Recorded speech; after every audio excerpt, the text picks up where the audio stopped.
Welcome to Burlap Teachers. Enjoy the video. In this video, I will explain how to make chocolate fudge icing. First, gather your ingredients. 1/2 cup of unsalted butter, 1/3 cup of unsweetened cocoa powder, 3 cups of powdered sugar, 1/4 cup of milk, and 1 teaspoon of vanilla extract. Having everything measured out beforehand makes the process much smoother and quicker.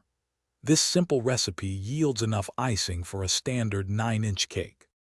Next, in a medium saucepan, melt the 1/2 cup of butter over medium heat. Once melted, whisk in the 1/3 cup of unsweetened cocoa powder until smooth. Then, gradually stir in the 1/4 cup of milk. Bring this mixture to a gentle boil, stirring constantly for about 1 minute. This step helps to dissolve the cocoa and create a rich base for your icing. Remove the pan from the heat. Now it's time to transform this base into delicious fudge icing. Gradually add the 3 cups of powdered sugar to the warm mixture, beating well after each addition. You can use an electric mixer or a whisk for this. Once all the sugar is incorporated, stir in the 1 teaspoon of vanilla extract.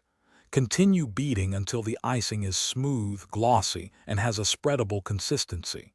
If it's too thick, add a tiny bit more milk. Your homemade chocolate fudge icing is now ready to use. Spread it generously over your favorite cooled cakes, cupcakes, or brownies for a rich, decadent finish. For any leftover icing, store it in an airtight container at room temperature for up to 2 days, or in the refrigerator for up to 1 week. Remember to check the description for a link to the Owala water bottle and other great deals. Enjoy your delicious creation. Thanks for watching. Consider subscribing if this video helped you.